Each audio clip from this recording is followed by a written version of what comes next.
Although I think it recorded the last 4 minutes or so.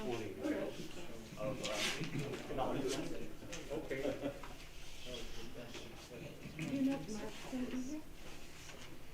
He's usually late. We are late. We are not. I do not like to be late. Savannah's having technical I'm early, a week early. Yeah, you were? That's right. That's good. Better than a week late.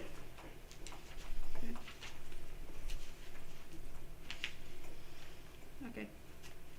Live? Yeah.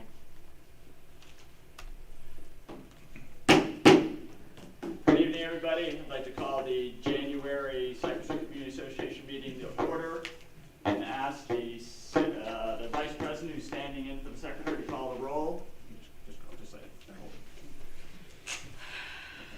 I'm going to call the roll, and please state your name as well, please. Clark Patio, Lori Bishop. Cypress Pond, Dick Brennan. Eagle Pond, Not here. Enclave, Martha Palmer. Fairway Patio, Tom Brett. Garden Patio, John Brocher. Gulf Villas, Gail Murphy. Greenfield Village, Steve Potter. Meadows, Bill Shira. Oak Grove, Jason Yaz. Palmacia, Linda Goodrich. Plantations, Rick McCallum. Sand Hill Lane, Not yet. Villas on the Green. Nancy Ewan. Thank you. Thank you. We have a quorum. Thank you very much. Next slide, please, Savannah. I need a motion and a second to approve tonight's meeting agenda, please. Make motion. Mr. Brett has made the motion. Mr. Shire is second. All those in favor? Aye. Opposed? Thank you. I also need a motion and approval for the November 16th meeting minutes. Mrs. Palmer, second by Mrs. Goodrich. All those in favor? Aye. Opposed? Fantastic. We did not have any residents sign up for comments. Is there any residents out there that would like to speak to the board on the 3-minute rule? Okay, moving on. First of all, welcome to the new presidents and vice presidents who are here in your first meeting, Jason and Nancy and Lori. Excuse me, didn't want to miss Lori down there. Thank you very much for serving. Committee reports, Mr. Tucker with the treasurer, please. Watch your step, please. I don't want you to trip. Over here. Yes, sir. Good evening, and I stepped on it, Bob. Right? Good evening. I have a very limited report as the books of the 2020 Slides, Savannah. year have not been closed as of yet. Wasn't it a wonderful year? No. Yeah, I knew we all felt the same. However, let's look back at the November 30th report, if you will. The reserve cash still sits at about $595,000 in various categories. Okay? The only other item that I need to bring up is if you are an HOA officer and you haven't paid your HOA January 1 billing, please call your CAM, take a look at your treasurer, or do that. There are 2 HOAs who haven't paid as of yet. Okay? And we had a small insurance claim. Bob, I don't remember exactly what that was. $1,200. What? It's money found. Oh, Some claim that we had. Oh, I'm sorry. The median down the road. yeah, right. The trees and landscaping and so forth. We received a $1,240 claim. The pole was paid for because it belonged to Duke Power. That was between that driver and those folks. So Right, but we got that. Yeah, that's all we have. Reimbursing. that's all we have to report this evening. Any questions on that limited report? Thank you. Next slide, please, Ben. Yikes. Landscape, Mr. Wilson?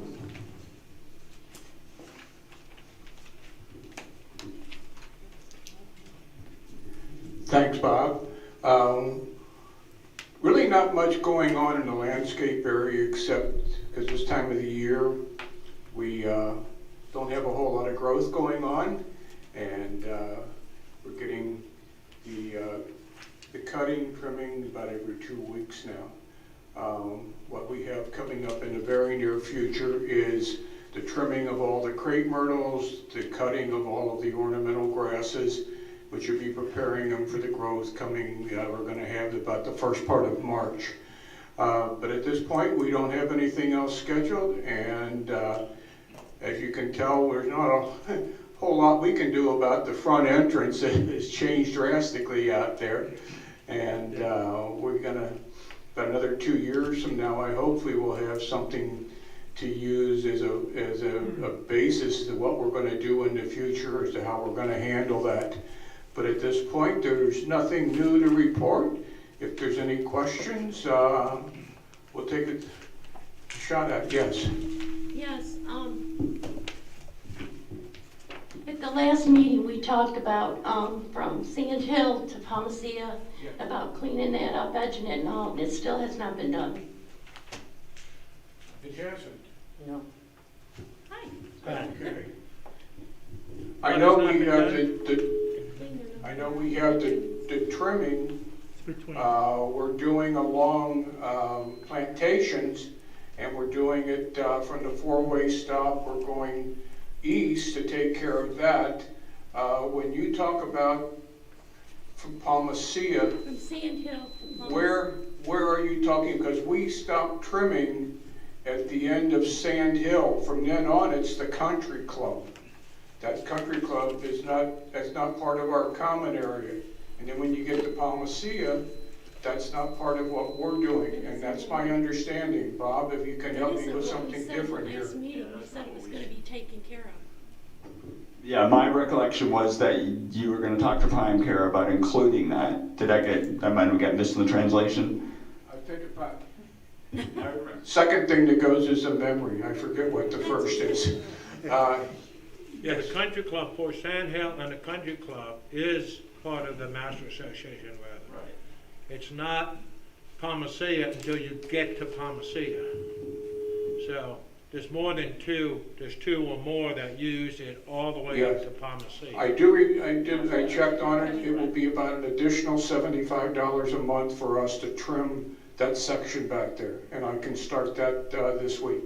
Okay, thank you. Does that work for you? Works for me. Works for me. Works for you? Yes. We'll Thank get you. started on it. I apologize for not remembering. I kind of like every end of the year, I hit that delete button an awful lot. But Thanks. that we're all set for that, and that will take place this year, this week, and we should be ready to rock and roll there. Okay, thank you. Any other questions from Mr. Wilson? Oh, Mr. Shire? It may not be for Mr. Wilson, Mr. Wilson, but when they replaced the light that was damaged by the driver, they gave us back a one arm. Was that because we had one, or did we have two, It was a two-arm before. or did they miss it? That, we were not in control of that. What happened is Duke worked directly with the person, insurance company, and that's what they replaced. We were not involved in picking a single arm or a dual arm lock. I know where you're coming from. When we got a brand new light. They've only got the left arm out there. They forgot to put the right arm out. It's LED, it's bright. Yes, I don't know how you could approach Duke to say, hey, you were supposed to get a dual arm. If that's something we can do, I will talk to the CCA and see if we can get them to replace it with a dual arm, which is what was up there. Raise your hand. Yeah, I think we can contact them and see what was their motivation for not putting what was taken down. We can do that. Yeah, we can do that. Not easy. No, getting Duke to do anything is not easy. The street light thing is a pain. I'll talk to tomorrow to see what she could, because she coordinated the whole thing with Duke, and they were kind of like on their own. Yes, they are always on their own. Yes, okay. I do have a number, I think. I do have a phone number from some other things that we were involved in to fix the sprinkler control tower. I did get a number of a guy at Duke who works with the contractors. Let me give him a call and see if we can't make that happen. Thanks for bringing it up, I appreciate it.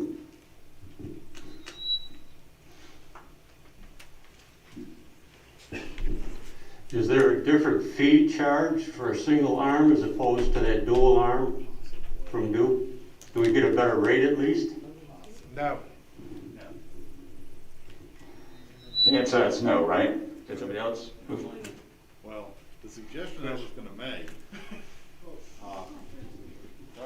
based on the experience I have with both Duke and Tico and their power poles, you're renting those things.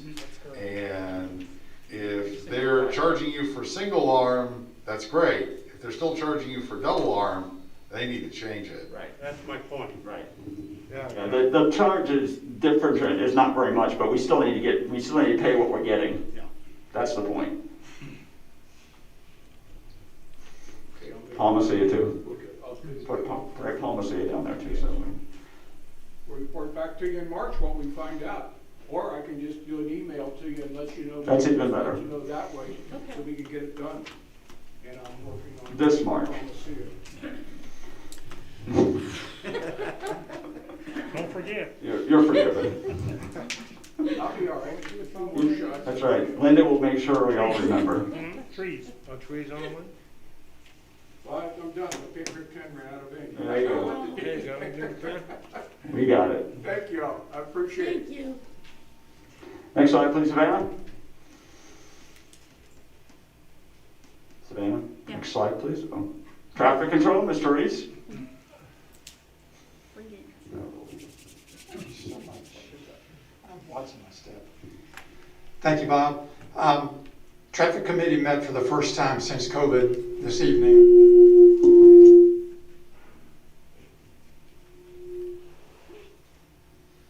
Just move around somewhere. Other way. Nice dance. How's that? Nice move. All right. Traffic met this evening. I personally have experienced some issues with gate staff. We have brought some things back to the forefront as far as procedures and policies that were implemented 3 years ago when we decided that we would start with the ID request. I understand from different communities that some of our residents have experienced some of the same things. I will be coming back to all of you with a request for expenditure for additional signage. The sign that we have right now that sticks in the flower bed that is sometimes obscured because of the flowers, we need to try to get that moved up closer to the shack. We also need to have a larger presence of signs stating what is required. It was the committee's recommendation tonight that what was originally approved was that anyone coming through the non-resident lane, regardless of the time of day, would either have to have a decal on their car. If that's the case, they're waved on, no ID required. If you don't have a decal on your car, I don't care if you live here, I don't care if you're from Minnesota, you get to show your license and it gets to be scanned into the system. Passes were brought up. It seems that for an unknown reason, that there was a belief that anyone coming in to play golf would be furnished a pass. Committee this evening said no. If you're coming in to play golf, if you're coming to the restaurant, great. Have a great round, I just need your license. Present the license, it's scanned, give it back to them, see you next time. I'm coming to the restaurant for a Friday night on the patio. Great, the band's excellent tonight, let me have your license. Anyone, including residents, who want to come through that side of the gate without a decal, they certainly can refuse to furnish a government ID, such as a driver's license. Staff is going to be notified. The policy states that this board voted 3 years ago that anyone that refuses to furnish that ID, they're going to be asked to go through the gate and make a U-turn. And if they don't, staff is going to be instructed, as they were back then, you pick up the phone, you call the sheriff's department, that vehicle is trespassing. Christopher, I believe I understood you to say that that is a policy of our community. We can require that ID. It's up to 14 presidents and vice presidents. Spread the word. There are numerous people that live in here that don't want a Cypresswood sticker on their windshield. Okay. Put a Cypresswood sticker, as we mentioned 3 years ago, put it on a clear plastic CD cover case. Have that in your center console. When you come through, put it in your dash so the gate attendant can see it. There are a lot of single people, men and women out here, that don't want to take a chance of being followed in, okay? That's how you get around that. We are also going to investigate having the resident side gate close a little bit quicker. It's still an issue for me when I go through the gate and I'm well in and then the gate's coming down. There were some challenges, I think, with the operator that's in that box, but we will have our supplier get back out here and see if we can't reduce that timing. Okay? I remind all of you, we are not security. We are trying to manage over 1,000 homes in here, traffic coming in and out. And that gate gets over 1,000 cars each and every day. Not to mention vendors, and especially now that golf season is here, not to mention golfers, etc. There have been some instances in my family where people have come through at various hours. They don't have a decal and they have not been asked for ID. I get to hear about that real quick. I'm sure some of you get to hear about it too. Kindly report those to me. I would appreciate knowing the date and the time of day. That is the only way that I or our supervisor can narrow down which staff it is. Okay? Keep in mind, our staff live here. They want the best for our community. If we decide that we don't want them and we go to an outside entity, you don't get that same luxury. So I'm saying that I have no intention right now of getting rid of anything that we've got going. I think we've got a good idea. We just need to get back to the consistency that we had when we first started. Okay? So hopefully at the March meeting, I will have a proposal to you for approval for expenditure of funds for signage to handle some of these issues. Questions? Yes, John. Who hires and fires gate staff? Our supervisor is in charge of hiring and firing. And of course, committee, if it's a situation where I need to be called in for a release, then I will sit in on the termination meeting. Anything else? Just by a show of hands, how many others have had some issues within the last, since COVID, of people coming in and saying, well, they didn't check my ID? Anybody? I've heard of some. Thank you. We're going to try to rectify that. We are not perfect, but we're going to get as close to it as we can. Yes, sir.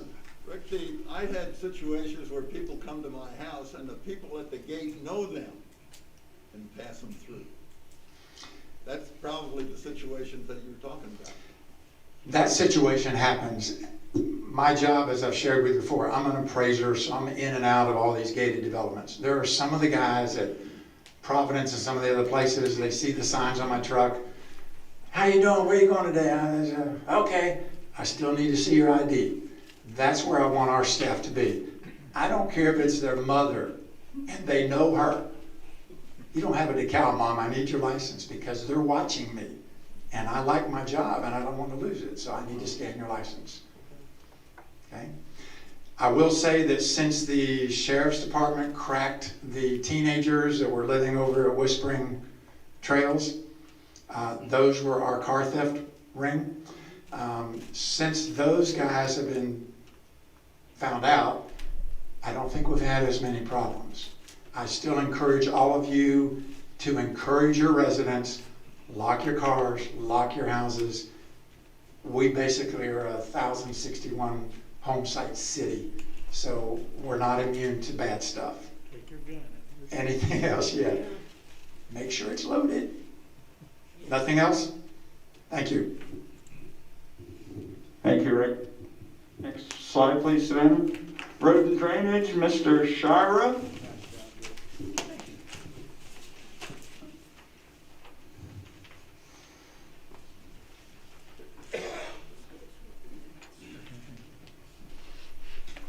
I guess we're a little off the X.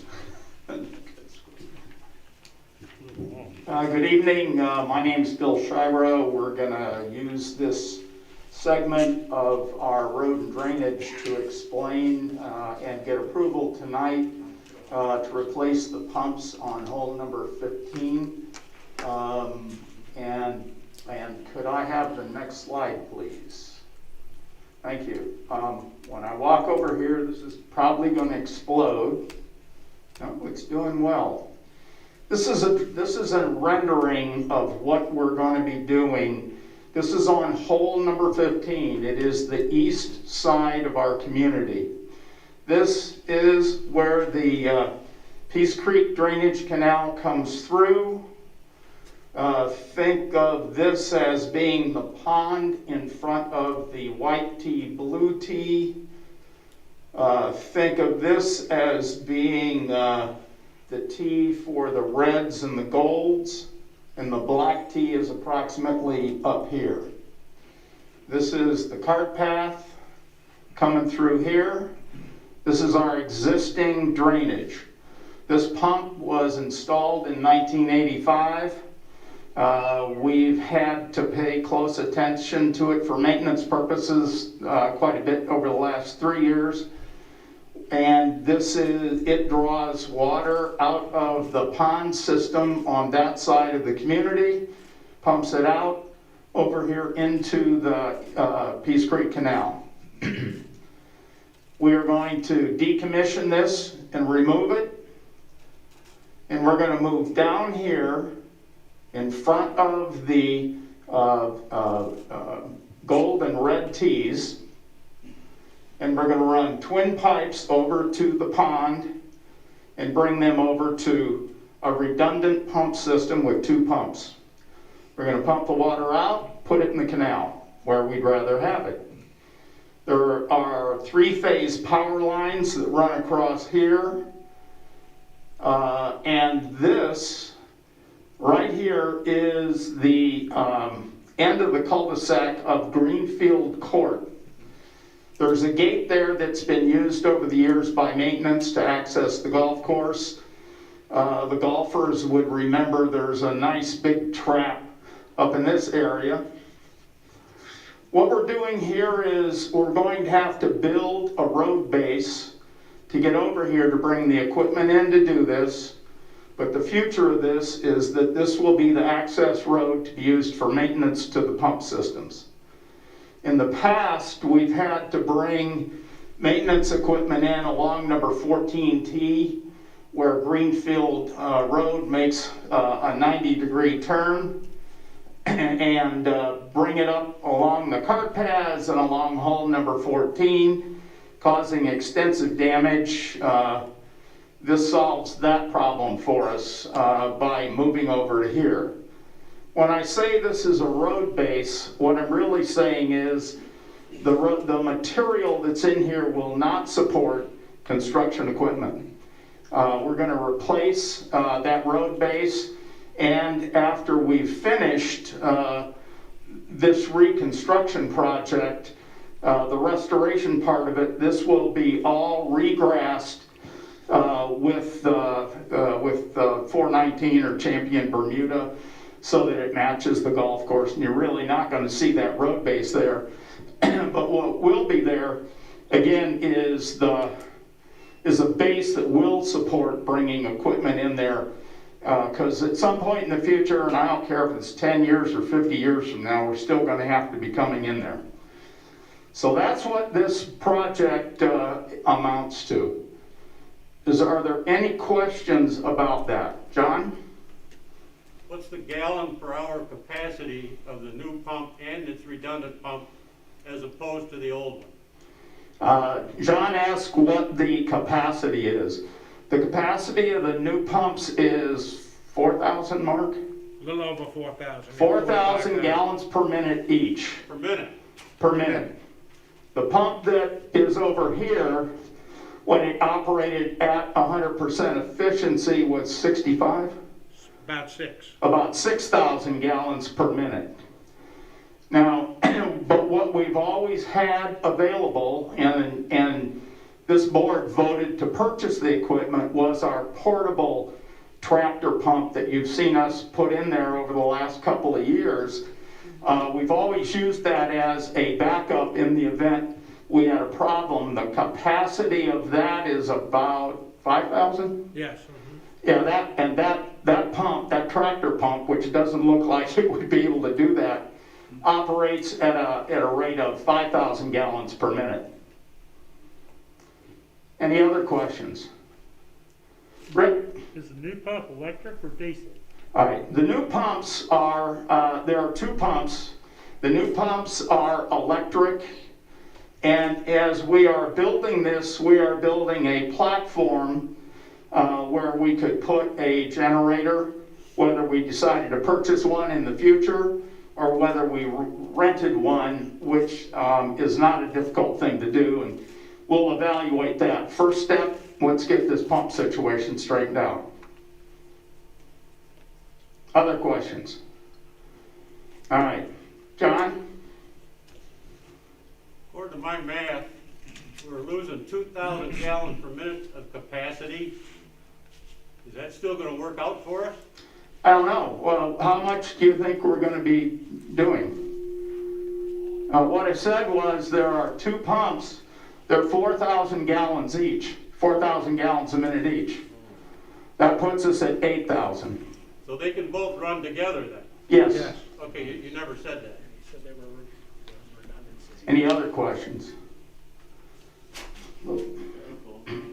Lawsuit. All right, next slide, please. Now I want to drag you through the details. The existing pump and structure went in 1985. What our goal here, what we're doing is we're going to build a new wet well collection system and relocate the electric panel, which currently is at the old location, and we are moving the electric panel down to the new location. We have communicated with the power company about that. They're in agreement that that's the way to do it, and that's a much better situation than having them relocate where they drop the power down to us. We're going to run the lines over to that. The quotes, we've had 5 contractors involved in this. Mark's been collecting information for 5 years on this project. When we first started it, the cost was unbelievable. Costs have increased over that time. It still is a big number that we're going to come up to. But we've narrowed it down to 2 contractors that we're going to recommend for the project. The contractors that we have been in touch with are Water Management Inc., WMI. They're actually a national company, and we've been working with their local company. Creel Pump. They're a Florida State company. Slide, please.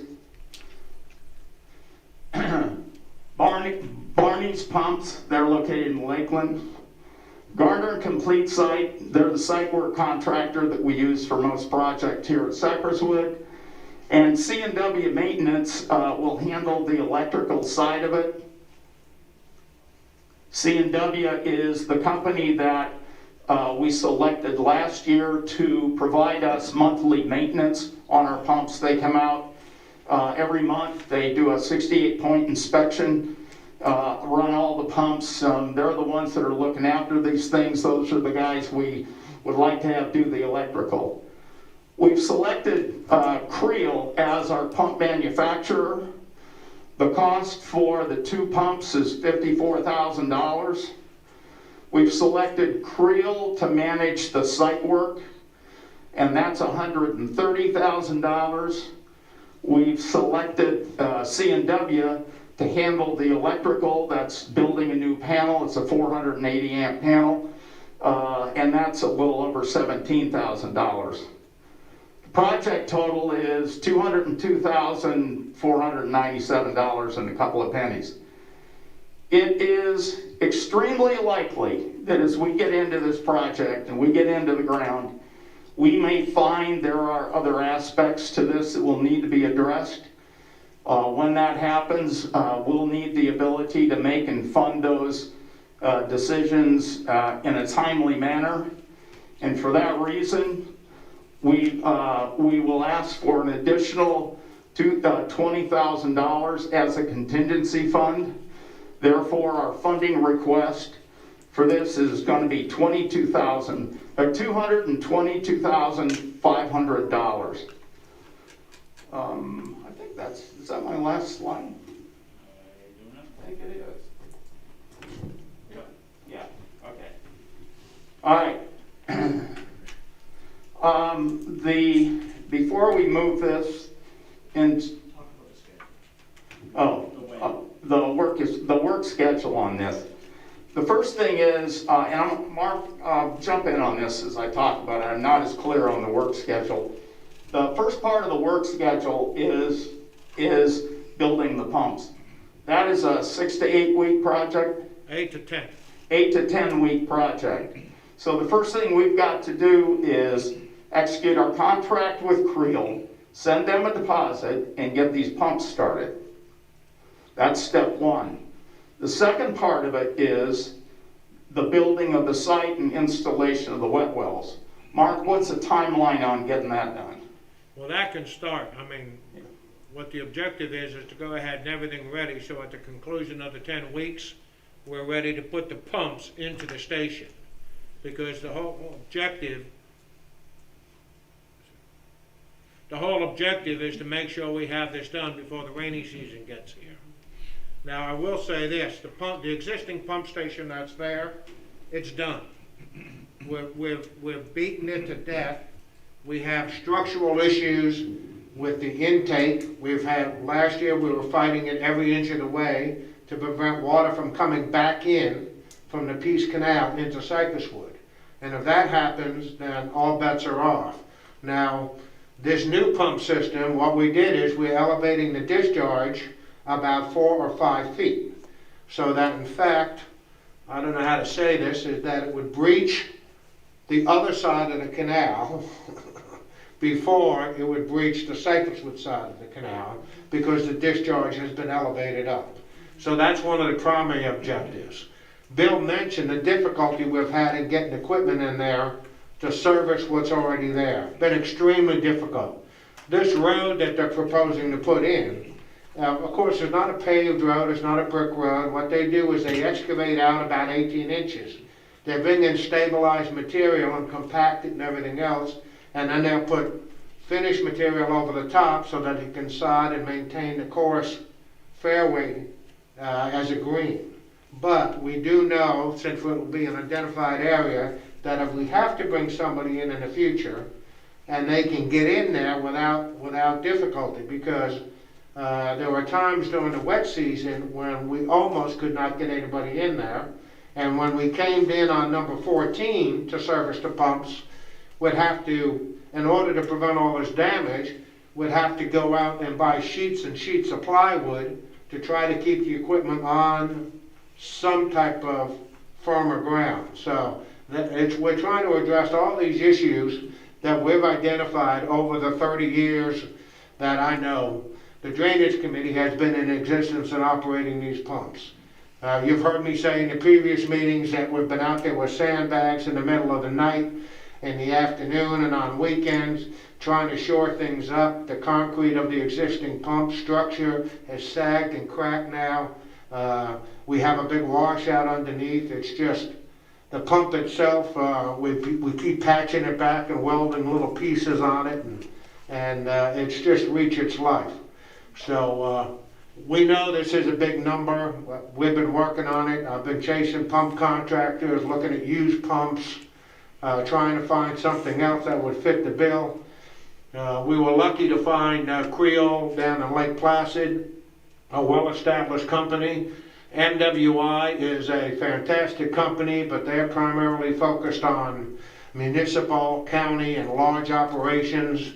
I mean, they talk to us, they want engineering drawings and shop drawings and everything else that we're not in a position to create unless we go out and hire somebody to do that, whereas Creole is much more flexible as far as preparing that material. But it is a very big number, but from my opinion of being involved in this for 30 years, this has to be done this year, folks. It just has to. So. Hey, Mark or Bill, a while back you talked about having them that you can work from your phone and everything, or Have what? that you can control the pumps by your phone. Well, this has a more sophisticated control. This has a better control system than what we're using now. What we're using is a single float switch. Ideally, in the future, what we'd like to add to this is one, a generator with a transfer switch. Right. So what happens is, just like you folks that have them at your house, if there's a loss of power, it senses the loss of power, or if there's an imbalance, because this is three-phase power. If there's an imbalance in the power, it senses that, cuts it off, starts the generator up, monitors the incoming power. If the power is reestablished or the voltage levels are balanced, it will shut itself off and go back over to commercial power. The other thing is, once that's in there, then what we'd really like to see is a radio telemetry unit that sends that information to somebody so we can monitor. I mean, we got these guys coming out once a month now to check, to make sure the pump amperage is right, to make sure the voltage is right. For instance, about 3 months ago, we opened one of the electrical panels, and it's an old electrical panel. It's got some corrosion, and about 18 inches at the bottom of the panel, this is the panel about 30 inches wide and maybe 10 inches deep, was filled with ants. And that's what was creating a problem. But what we'd like to have is radio telemetry that transmits it back. It can transmit it back to your phone or to the guard shack or to somebody on the committee that something's gone wrong out there. In my opinion, we don't need bigger pumps than what we have now. You mentioned that most of the time we'd be very happy to pump at 4,000 gallons a minute. In most circumstances, that's more than adequate. You know, on a regular rainy basis and everything else. So by having the dual pump system, we'll cut back on the electric some.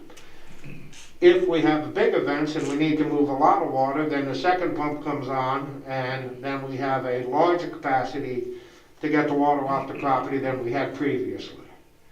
So that's the reason that they're sized the way they are.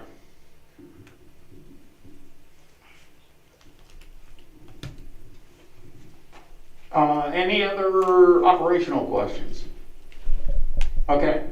The next part of this, we have a pump reserve, which should be funded at the end of last year to a total of $138,000. And this year we would be putting in another $20,000. So I want to speak to it from a standpoint of the end of the year. If we had $158,000 in there, we are short a couple of bucks of being able to do this. That would put us short about $65,000, I think. Is that correct? Ben, does that sound about right? Yes. Yep. All right. So I want to talk about the funding aspect of this, but I want to get this into I want to have somebody bring this into a motion and get this before this board to get it approved so we can get going on it. What steps would you like to see us take next? Are there any questions on what he's asking? There, the Drainage and Road Committee is asking for approval for $222,500. The money would come from the pump reserve fund as well as reserves from the association. Yes, John? Before we approve, just exactly where would the balance of this come from? And how? It would come out of one of the reserve accounts, and it would be moved, like Mr. Tucker said, at the end of November, we had $595,000 in reserves, and we would use a portion of that and then the pump reserve would, in the future, would feed into, because that money's in the budget, in your budget, at $20,000 a year, would pay back the reserve account that it was taken from, if you can use that terminology. Pay back? The pump reserve, the pump fund. Yeah, what we would do in 2022 and forward after that, once again, in our budget, we would continue to have the $20,000 we have. If the choice wasn't to set that aside and put it back into those reserves, we will see a time when the main pump, which is a 75, we have a 7,500 gallon per minute pump that is over on the east-west canal, just off number 2 hole there, and that takes care of the drainage basin that is, in essence, the east side of the boulevard. So that pump is about the same age, Mark? Yes. That pump is a 1985 agricultural style pump. We're going to need to address that, but the work there is not as extensive as it is on this one. The access to that is easy. It's the road that runs through the maintenance facility for the golf course. And I don't know how many years ago, 15 years ago, we built a much better platform there for the equipment we have there. It's just that that pump is a very mechanical pump, should be replaced with a pump system similar to this. But once again, we don't see the extensive $130,000 needed that we would in this situation. So that's out there in the future, folks. We've not had the maintenance issues with that pump, but that pump is showing signs of age and wear. And Mark, you got any feelings about the life expectancy of the pump on the west? Well, so far, I mean, it's been doing well. Now, we did have some corrosion in the discharge piping and a large section of it, and we replaced that section about 3 years ago. And now we have the next section, which is the final section going over the canal, over to the canal, and I can see the wear on that as well. The interior of the pipe is getting quite corroded, and I would expect sometime in the next 5 years having to replace that section of the pipe. As far as the pump itself is concerned, you know, we did a lot of work on that pump after the hurricanes in '04. We basically started from scratch with that. So that one has been holding up pump-wise. We haven't had any issues with the pump itself. Okay. So we know there is another pump out there in the future somewhere. We went through an exhaustive effort to just get this current pump reserve account established. I think it was 8 or 9 years ago. Yeah. We met with a lot of resistance on that, but folks, if we hadn't done this savings for the future that we're doing now, this is a crippling effect to what our reserves are. While Ben mentions that the reserve accounts totaled, I think, almost $600,000, we also know that we will be resurfacing the boulevard this year, and that's going to take care of close to $200,000. Martha? This might be irrelevant. Is any of the work that's being done on Dundee Road, the construction work, is any of that going to make our pumps have to work more? Is that gonna cut into our life expectancy? No, that has no impact on us. John? Just which one of the reserve funds is the extra $64,000 gonna come from? Or doesn't it matter?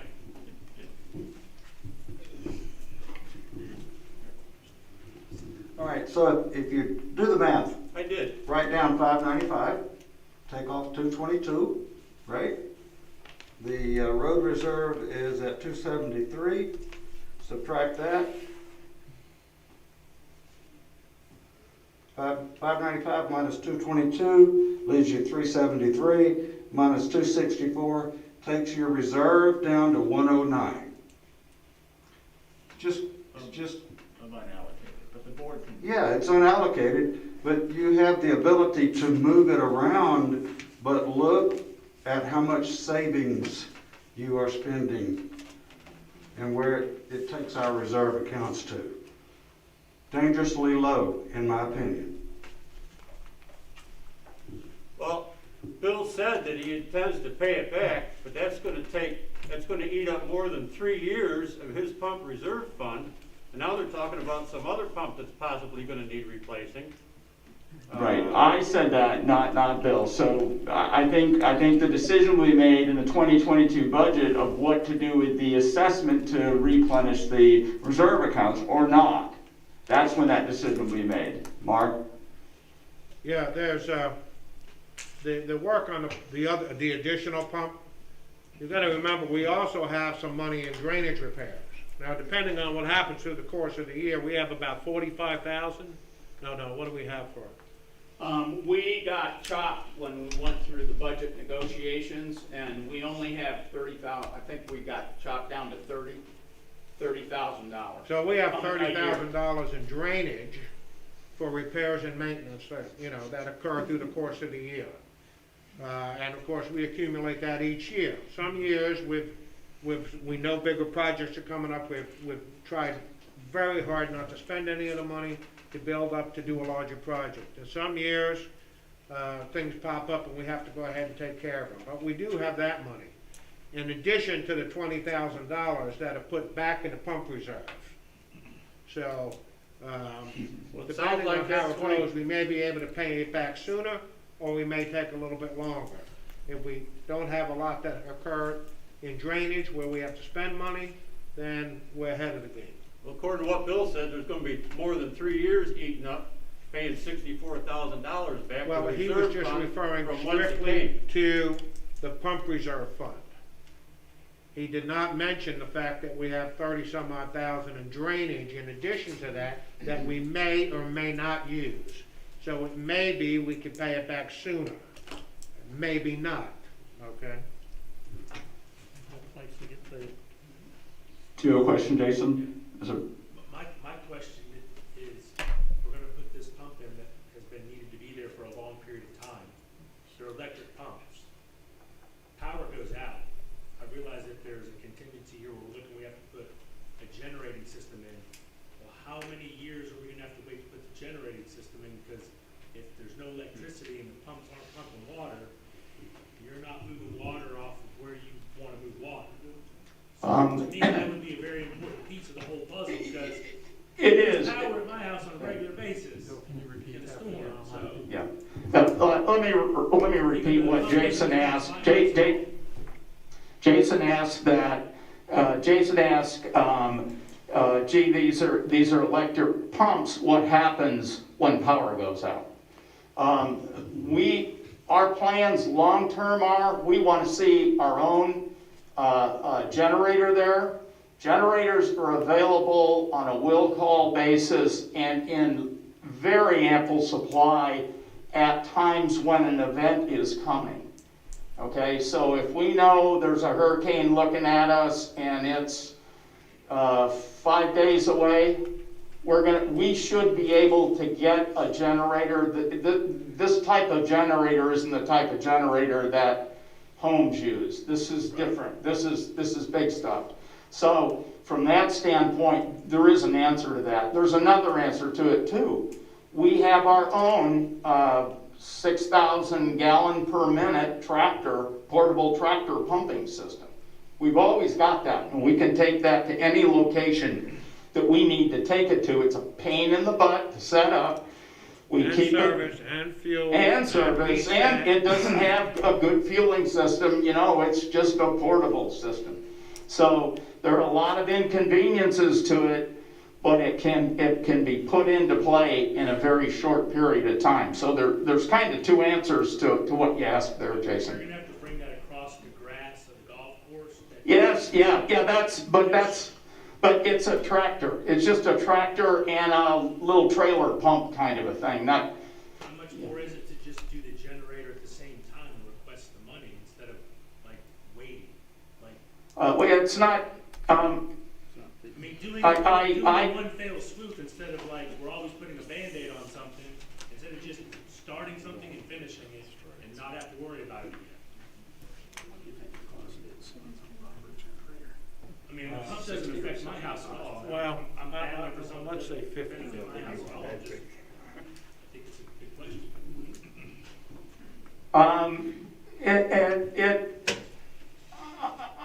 Mark, based on what Mark had to say, Jason, a generator to do this, 40 to 60,000. But we don't need that right now. We need the pumps now. You know, that's the protection, and we have backups for this. So the only time I can think of that we lost the power out there, Mark, was in 04. Yeah, in 04 we lost it for next year. Yeah, when we had the 3 hurricanes in 04 and the whole grid went down, you know, on 27. That was the only time we totally lost power. Once again, though, there is the ability to put something in place to handle that event. Martha. As I understand this pump is going to be servicing the entire community, but primarily it services Greenfield. It basically services from coming into Cypresswood, the east side of Cypresswood Boulevard, down to the 4-way stop, and then east on Greenfield Road. It primarily services Greenfield, though it does pick up some of the water on the east side of the boulevard that crosses number 12 Fairway. So those homes, when you first come in on the right-hand side, I can never remember what that area is called. Garden patio. But Pardon? Garden patio. The garden patios. It does service the garden patios a little bit. Back some years ago, we had an engineering firm come out and do an extensive survey and create all the basins and sub-basins within Cypresswood. There's a ton of them, okay? But that's what that pump services. It primarily is Greenfield, yes. That association. My point is that when we as a board vote on this, my point is that when we as a board vote on this, we are having to wear the hat of a Cypresswood Community Board. Yes. We are not wearing the hat of an individual HOA. Because when we vote on this type of project, we are voting on it for the community as a whole. Correct. Okay, I just want to make sure everybody understands that, and we need a motion, I think, at some point to move on it. Question from Jason. Jason. So in the event that there was a catastrophic failure with this pump, how many houses would be impacted? So in the event that there was a failure with this pump, how many houses would you guess would be impacted? If what? If there was a failure? If this pump failed, yes. Complete failure, massive devastation, destruction, how many houses would be impacted? Who's in Greenfield Village here? Is there 83 in Greenfield, right? How many houses are in your section? 83 plus 83. garden patios, Yeah, 83. 50, whatever, but they're on the road. So 100 homes probably, my guess. Okay. Now, another question, with regards to this pump reserve, now are all residents in the community paying equally into this? That's correct. Okay. The, Yeah, go, yeah. You go ahead. When we started the drainage committee and looked at everything some years ago, it was voted on a number of times, and what was decided is that drainage would be treated by the Master Association. We would address all drainage issues, okay? Now, if you do something in your own house to create your own problem, we don't address that. But that's why we do work in every single one of the 14 associations. A few years ago, we did quite a bit of work in your association back at the end, where we had a problem with the ponds back there. We did a large project then, but it was decided that we would treat it because it's not as if each and every, some areas are their own little basin and really have very little connection to the rest of the Cypresswood drainage system. But most of them are all interconnected.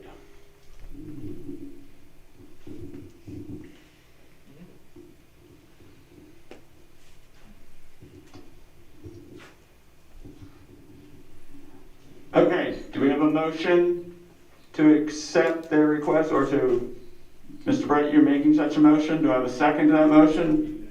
Mrs. Palmer did first. All those in favor? Aye. Opposed? Thank you. Impact on the schedule, go back to the schedule. Do that just to notify the board, please. Meaning that, when are they gonna impact me? Oh, okay. It's all about. First off, we are going to attempt to schedule everything to be prepared to do it all, but try to start to complete by mid-May, Mark?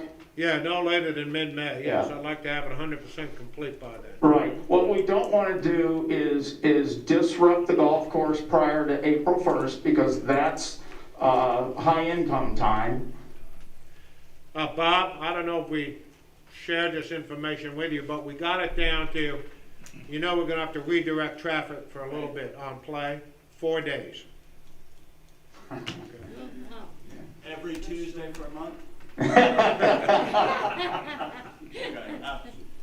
would have known that before I voted. All right. Everybody, thank you very much. Mark Klutnar needs to be acknowledged by all of you. The effort that he's put into figuring this thing out. It's been years. 20. Thank you.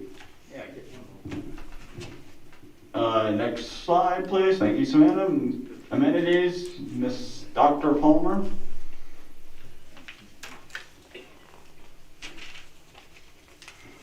I'm going to ask you if you'd help me. Get that in. Oh, okay.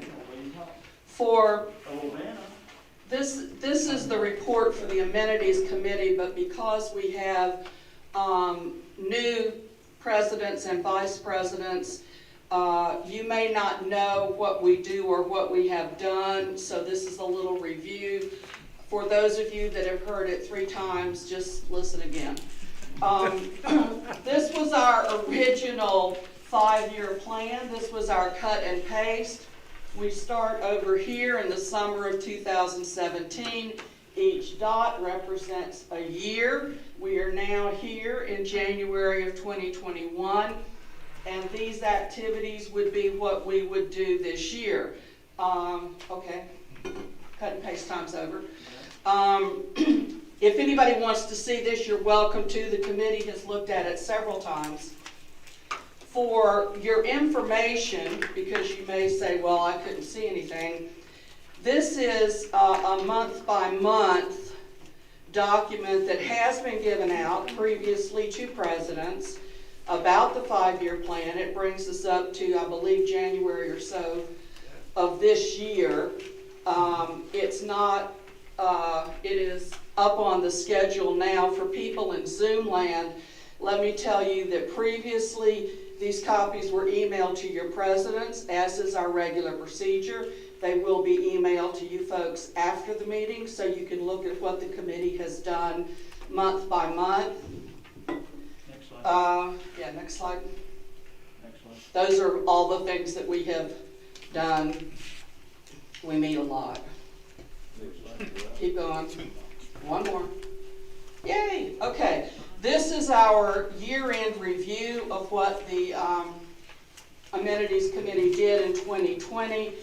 As you know, or you new people will now know, we do a monthly review of the LLC and all the golf numbers. We typically report that at the monthly CCA meetings where we tell you about rounds of golf and if they're up and if they're down and if we're able to change rates up or down.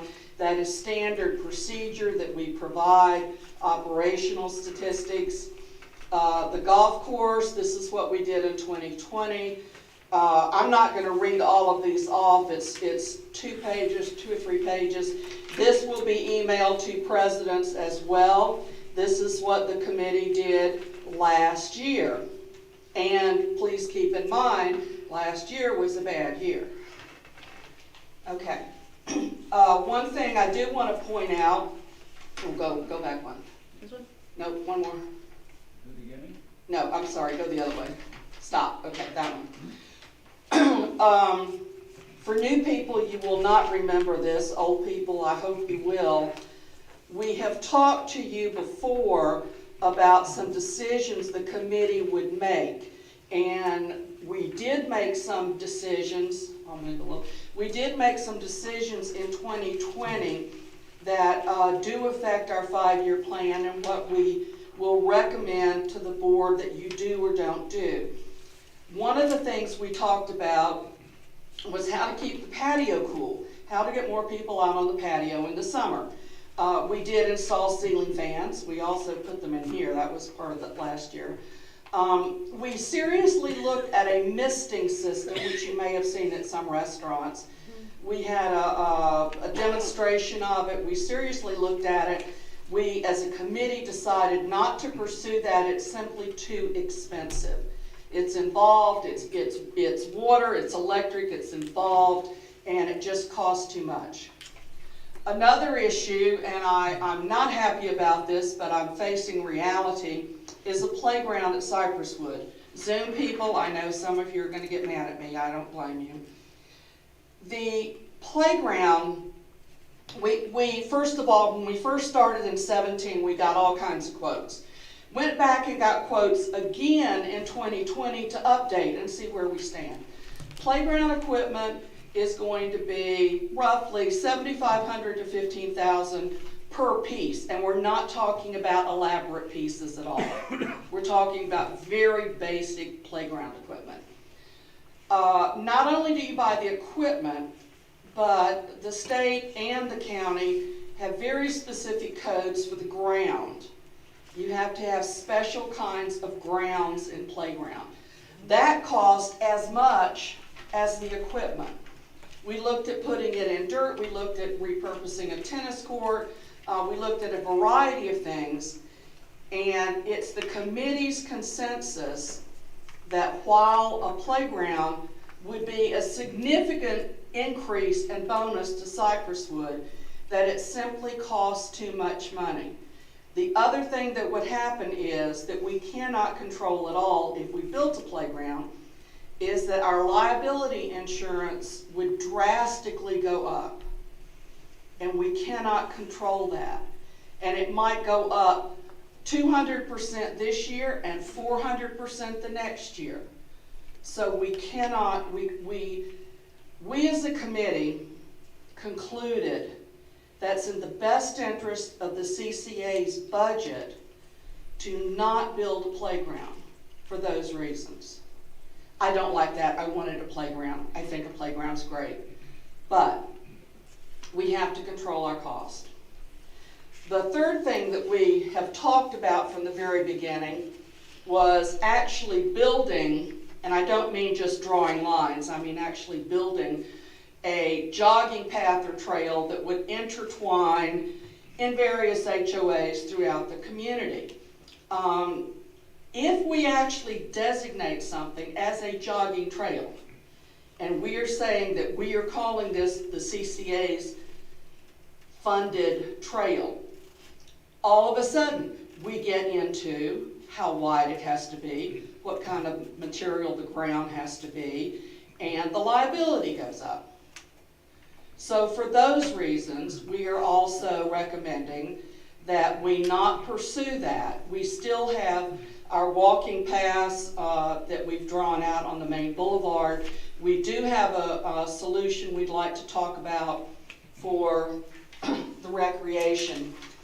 Another point, and I can send this out if you're interested, we have designated our recreation areas over by the pool area in recreation areas 1, 2, and 3.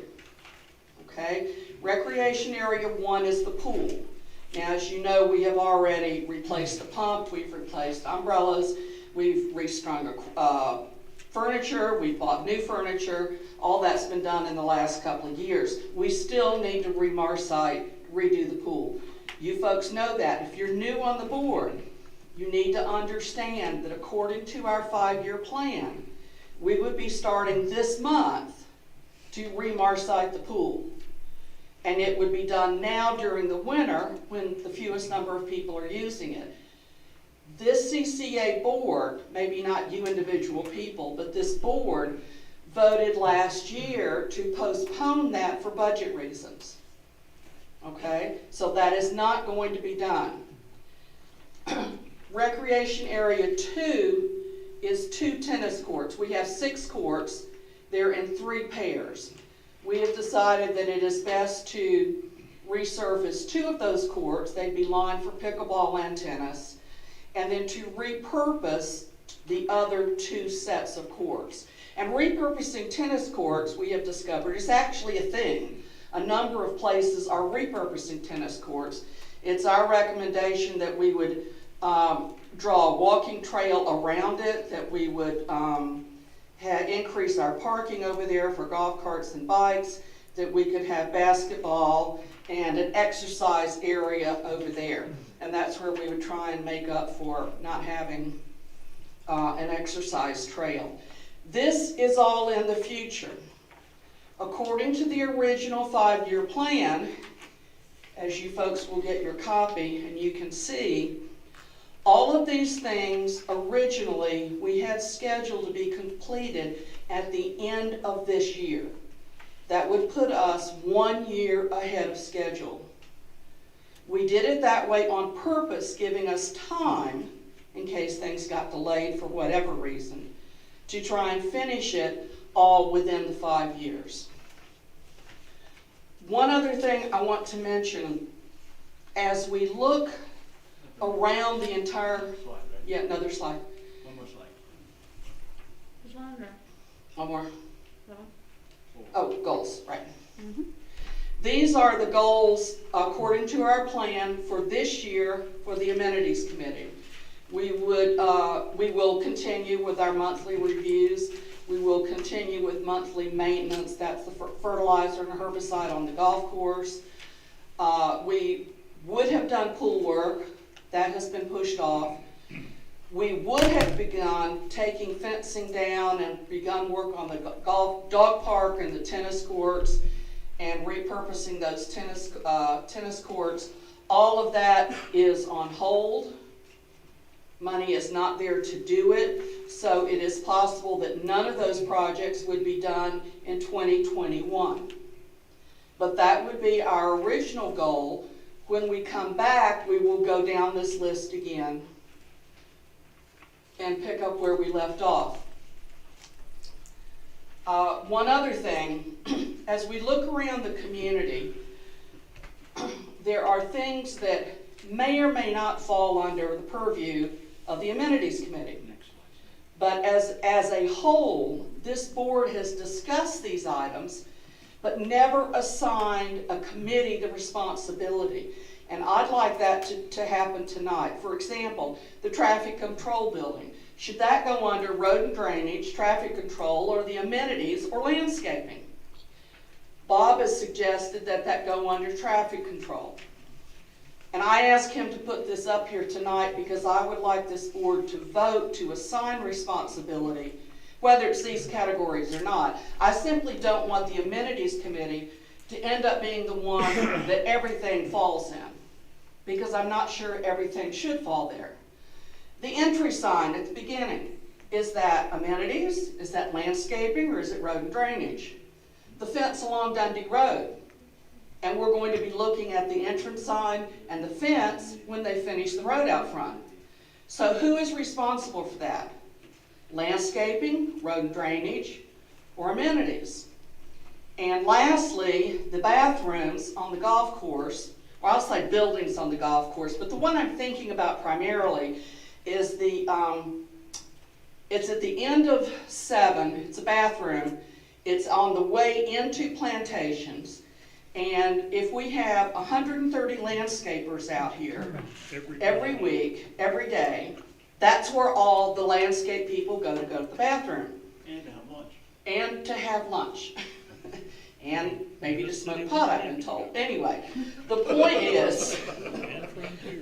is that that area needs some work. Now the question is that on the golf course, so it's the golf course and therefore the amenities committee? Should that be landscaping? Should it be road and drainage, because there is in fact a drainage problem and there needs to be parking?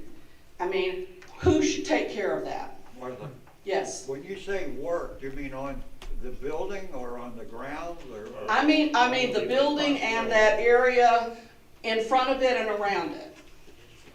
Okay? My point is that these are things that slide between the cracks, and nobody has been assigned specifically to take care of these, and at least 2 of them will be addressed in the next year or 2, and 1 of them needs to be addressed now. Yeah. I'd like to make a motion that we assign them as shown on the board there. I'm going to hand it back to Bob. No, we do what? Okay. Do what she's got listed. Do that. Mark has made a motion that we accept the recommendation as they're laid out there. Do we have a second for that?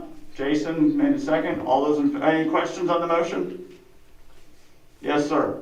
Bob, the golf course building was originally designed and set up and built for the golf course.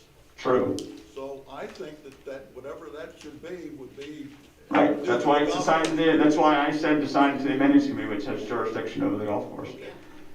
Any other questions or comments? I have a comment. Yes, sir. Yeah, Barney, You certainly can. and I'm not going to stand up because the microphone gets too high and then you get feedback. Oxygen issues. So Martha, am I understanding on your amenities committee goals for 2021, the items from May through September of 2021 cannot be done based on the budget shortfall that was happening because of the board deciding to lower the original request from the $300 increase to $185? Is that? I'm getting to that page. Yes, no, that's well, I mean, it's part of it. I mean, it's not, because there's more there than there was the difference in the assessment, but the board made the decision to move the money from the pool, which was Mr. Shire's original request during the budget negotiation, back into the golf course to protect that asset. So, yes, it's not the entire funding reason. It's not the entire funding, but No. the pool would be, yes. Okay.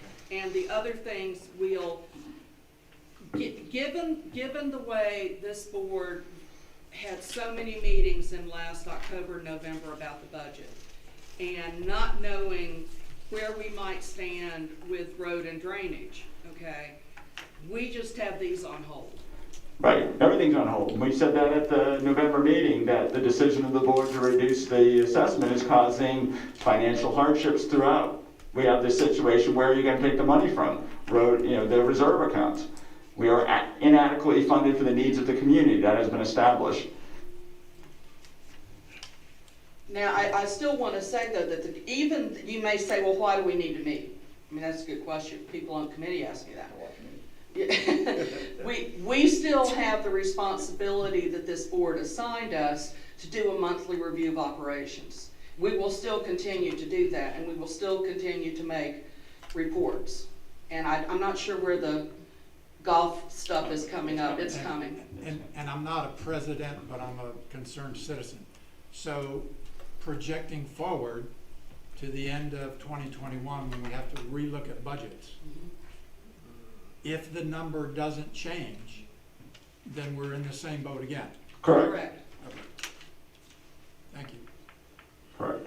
That is correct. Okay, so we have a motion, a second. Any more questions, comments? All those in favor? Aye. Opposed? Done. Next slide, please. This is, I'll handle this one since I'm obviously the one that should. This is the financial snapshot as of December 20. Comparing 2020 with 19, it shows the revenue, the expenses, and then we added in the operational support per this board's request to show the net of the amenity of all the amenities, the LLC's financial condition. Remember that the operational support is the monthly ask at every meeting. That's what those totaled for 20 and 19, and that's what the net is. Any questions on that? You're going to get this, Steve, tomorrow. Thank you, Bob. Yes, sir. You get the entire presentation, the whole PowerPoint, so you have all this information. And I want to add that standard procedure for anything that the amenities committee has done, that you may have seen, or if you've been in the audience, it's standard procedure for presidents to get copies of that. Right, and it's no surprise. That's why we have the assessment the way it is, and we talked about these numbers exhaustively. And we're trying to present them in a format that is easier for not only the presidents to understand, but also for the residents who are out there in Zoom land to try to get a clear economic picture of their amenities. Next slide. Oh, wait, a couple questions, hold on. Mr. Tassin. In reference to what Martha just said, couldn't the vice presidents also get a copy? If they're on the mailing list, they get it. Well, do you get the notice of the meetings? I get copies on my computer, which then I buy print material and then paper to make copies. Are you saying the presidents don't get hard copies? No, sir. That was a vote of the board not to produce written format, to do only electronically. Paper time. Yeah. Yes, sir. Ms. Tim?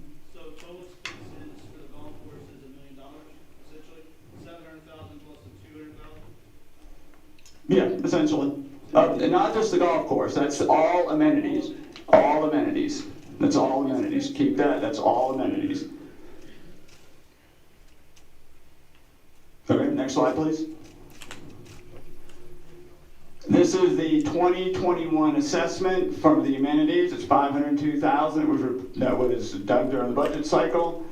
We need to approve tonight 2 categories. We need to approve the debt service for the 2 loans that we have. And we also need to approve the 2021 advertising portion budget from January through June, as we do each and every year.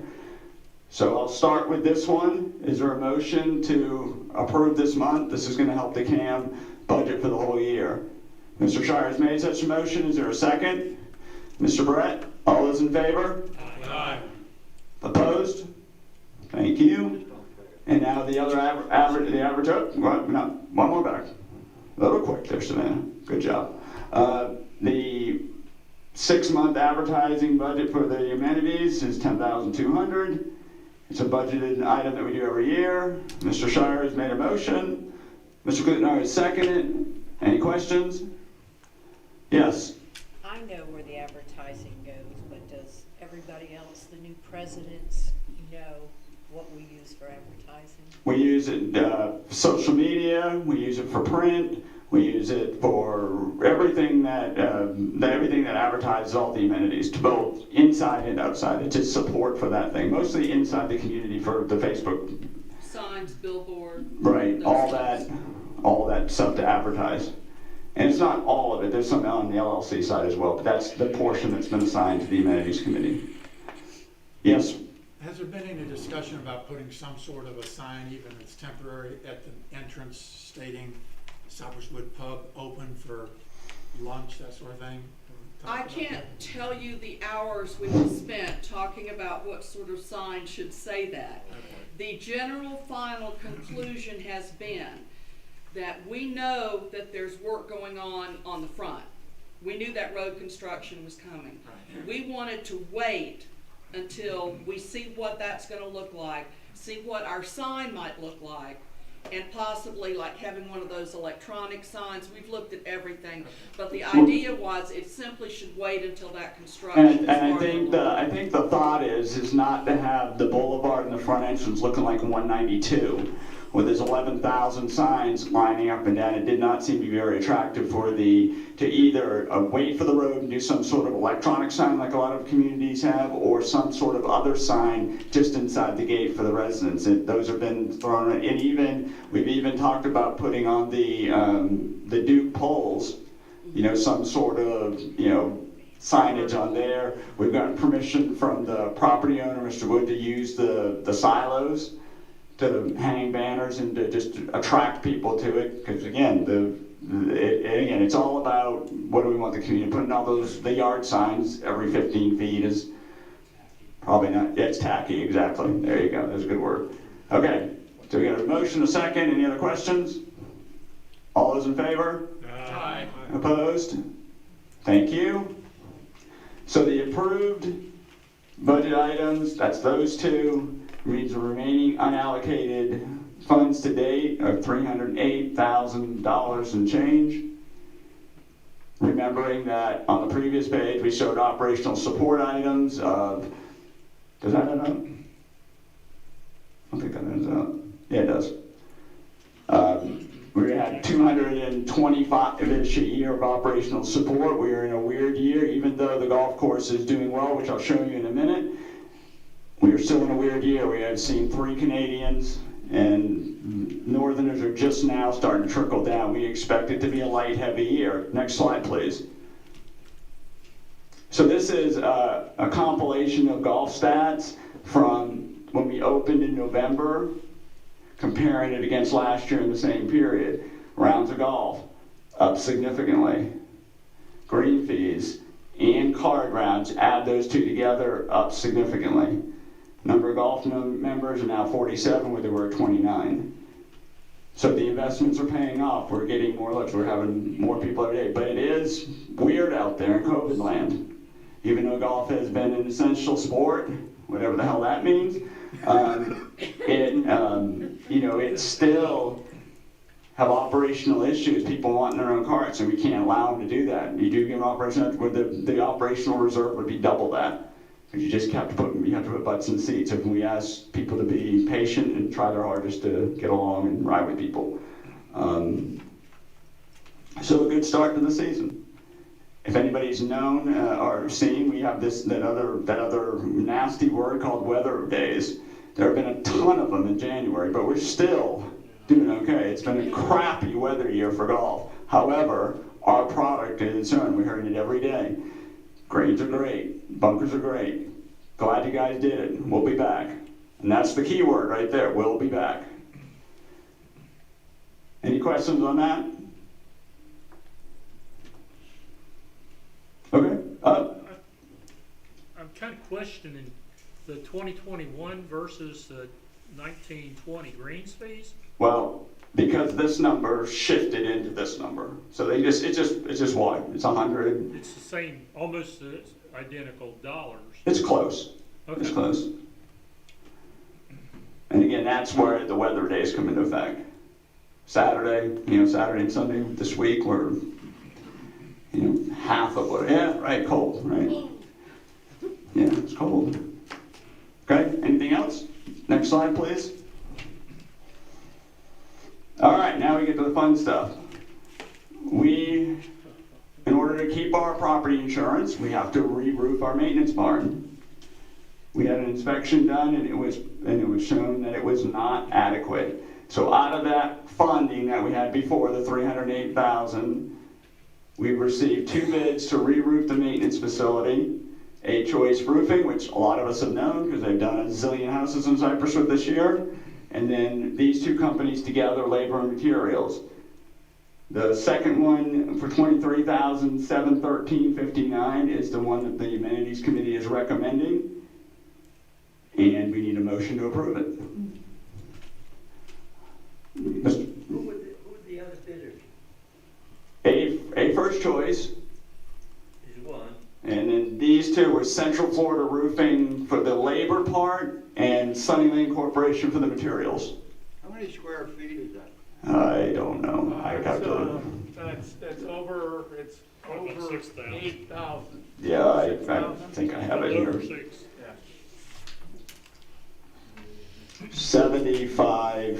7,500-ish, according to the quote from A+.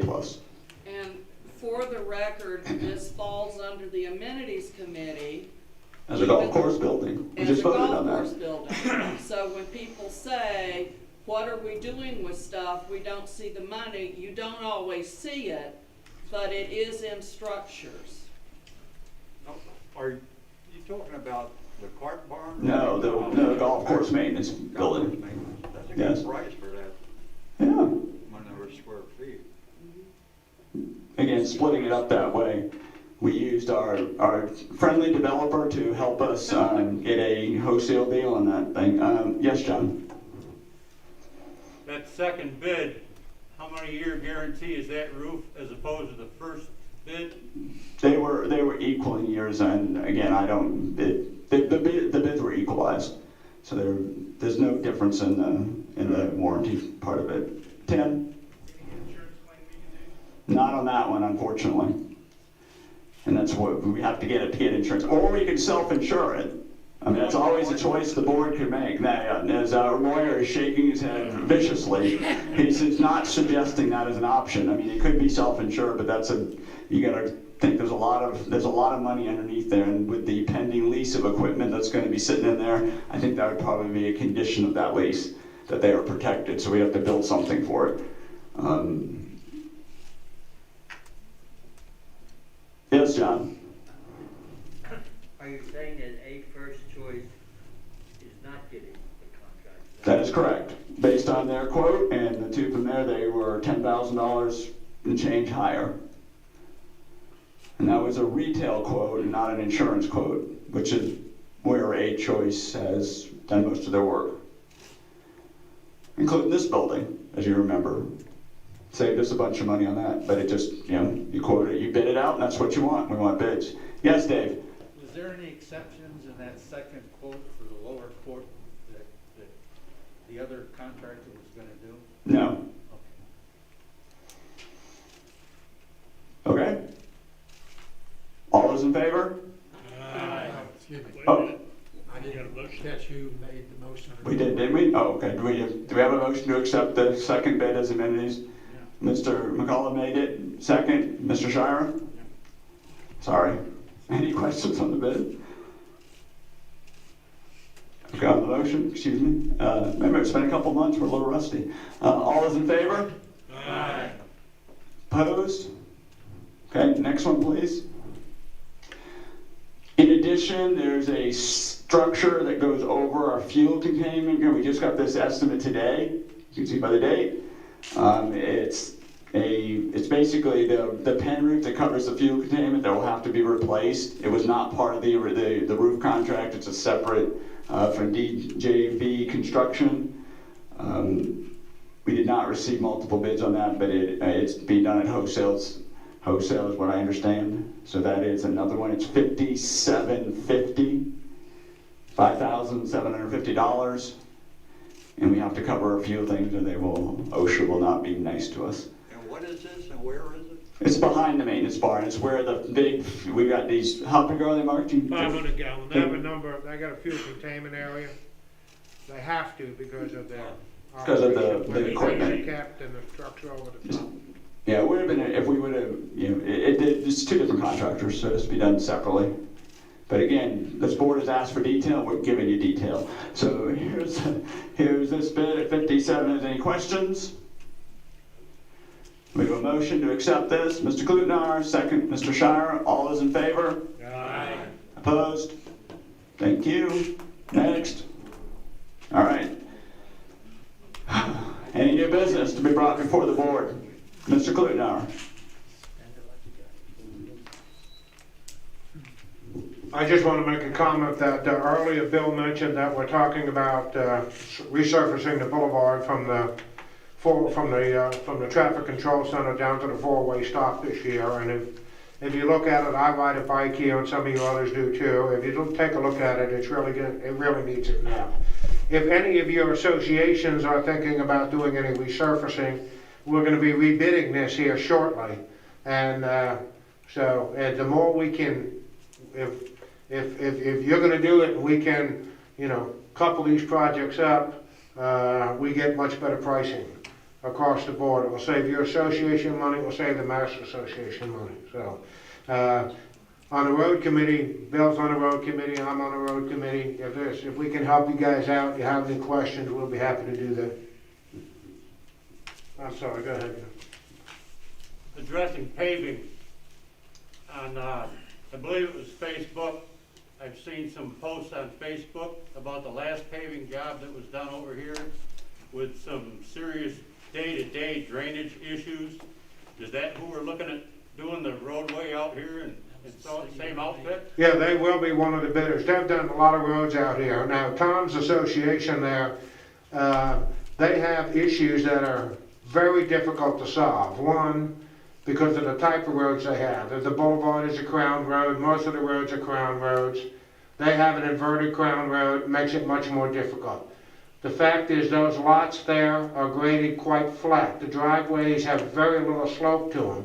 So when you're milling up and trying to put asphalt back down and make sure you don't push water back onto the driveway, it's extremely difficult. There are a lot of conditions out there that complicate what you can do. Unless you want to do a wholesale cut all the way down and start over again down into the base material, it's almost impossible not to get some bird baths in that area. Almost impossible. And we tried to address them the last time when they did the milling.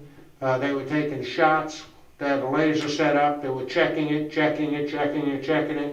The guy doing the milling for the road paver was saying, look, I can't keep sloping down here. I'm going to go through the asphalt, start cutting into the base material here to try to create a slope here.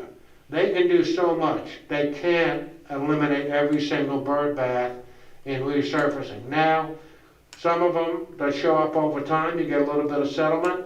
They may be able to adjust those and improve them.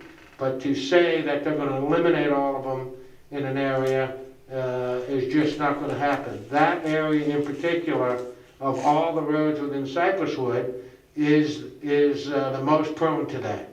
You go to Greenfield, you really don't have that problem. You go to Palmacia, Sand Hill, Enclave, Plantations, that's not an issue. That area is because of the type of roads that were put in there initially and the fact that the lots themselves were so flat. So from the edge of the road to the garage door, there's barely any slope. And so when you're trying to mill up and relay it again and not throw any water on someone's driveway, it's very, very difficult to do. So what you're saying is all those folks basically have John Wood to thank for that initially. Pardon me? What's that? I think what you're questioning is the patch that was put out there No. about a year ago? No. Paving. No, Okay. it's resurfacing. I'm sorry, what was that comment? I see, so basically what you're saying is all these poor people have basically John Wood to thank for that whole initial problem with the homes not being put in high enough to begin with. Well, I mean, you're going back quite a long time, and the designs that were done then and the way drainage done back then was done manually. And the way they would do it is the engineer would go through an iteration, one or two iterations of complicated equations to come up with all of that, okay? The amount of water, the pipe sizing, and all the rest of that stuff. Nowadays, the computers do it, and it may run 100 iterations. All drainage designs are approximations. They're not, you don't come up with an exact number the way it works. So nowadays, the design is much, much better than it was. A good example is when we did Palmacia. We were addressing Palmacia and we realized, okay, we got a bit of an issue here. We want to make sure they stabilize this. They're the only section out here that underneath their roads, underneath the asphalt and the base and the sub-base, there's a fabric liner underneath every one of those roads, pulled tight like a drum top. And then the material is put on top. It allows it to do, you can get that crown in there. You'd like a good 2 inches on a crowned road. But yeah, I mean, that's just the way it was done, unfortunately. Most, if you see it most commonly in mobile home parks. There's a ton of mobile home parks that have problems because of that. Thank you. Yes? Is the milling 1.5 inches? Is that what we're looking at for milling? I'm sorry, what was that about the 1.5 inches? Milling, is that the norm, 1.5 inches? Yes, that is normal, yes, And I'm assuming once those bids are done, you're gonna come back to the board and detail that. Yeah, we're gonna. When we do that, but you're And talking. they have agreed to come back out. They would just plan on coming back out at the same time they do the boulevard. Because we told them we expect to do the boulevard. So if they're the winning bidder, they'll come back out and do it then. If they're not the winning bidder, they'll come out independently and do it. Right. Okay, you wanna tell everybody about our class?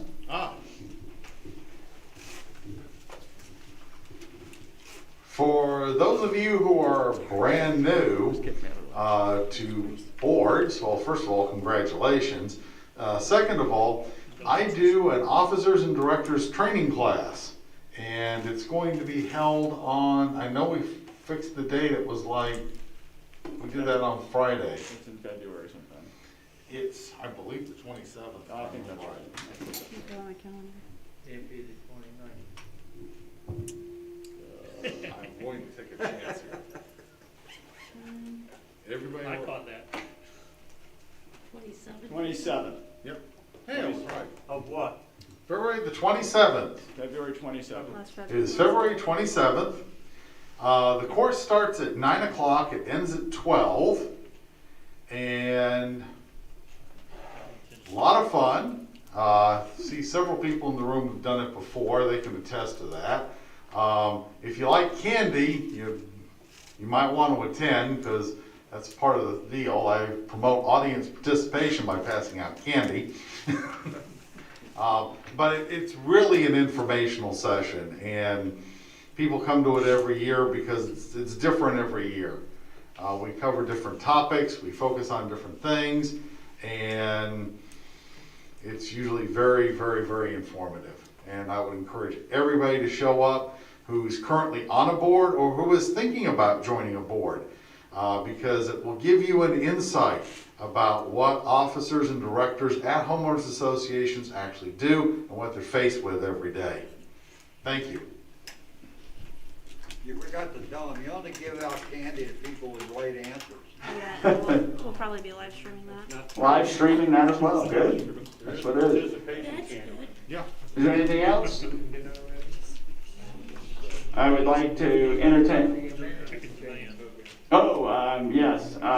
The Amenities Committee in one of their many meetings has suggested that the board authorize or commit a training session for any of the new presidents or officers or boards to come in to educate them on how this kind of stuff works. If that's something the board wants to pursue, we can certainly find volunteers to do that. Mr. Tasson has said that he would be one of those volunteers, and I'm sure there are others that would do, just to make sure that as we elect new officers, they're not coming into these meetings completely blind. They have some education underneath them, which helps, doesn't it, Mr. Potter? Yes, Miss Sir. So if that's something you want us to pursue, then we can schedule it on a day agreeable to most. We'll just set it. Yes, Mr. Brennan. I received a flyer from, I don't know, a couple of attorneys telling me that it's required by Florida law that we attend these seminars wherever. I think it's a web thing. Does anyone know anything about that? I got one of them. Chris, is it a requirement of the law for the officers and directors of the individual HOAs to attend? Yeah, there's an there's an alternative that you can do this affidavit where you swear honest injun, you know everything there is to know about your articles and bylaws and CCRs. I suggest you take the class. His class. It's interesting. And his classes, our favorite four-letter word, free. This time of year, you get, if you're on a board, they get names off our websites and they send them out, and a number of attorneys offer these, a number of HOA firms offer these, and they want to charge you. You don't have to do that, but you should take a class. There's a convention you can attend once a year over in Tampa. They do the same thing. But Chris's does it here, tailored for us. They're just trying to get your money. Yes, Lori? What about the people that work? Well, it's on a Saturday. This is a Saturday? Yes, not yes, Friday? ma'am. Okay. Saturday. Oh, I thought you said Friday. You don't take a day's vacation. Yes, John? Last thing, how do I get a phone number from the people that schedule music in here so that some other bands might be considered? You can send it to me. Just send it to you? Absolutely. Yeah, we're always looking for, and we have about, I thought there was two gals that kind of headed up that. just send, I'm their boss, you send it to me, I'll make sure it gets considered. Yeah, Always open, always looking. we have different people all the time. 7 or 8, 9 different bands. Right, Lori? Lori comes to all of them. She's dancing fool. Dancing queen. Do. Oh, sorry, I'll stop. Anything else? Anybody want to make a motion to? Mr. Shires made such a motion. We are adjourned. See you in March.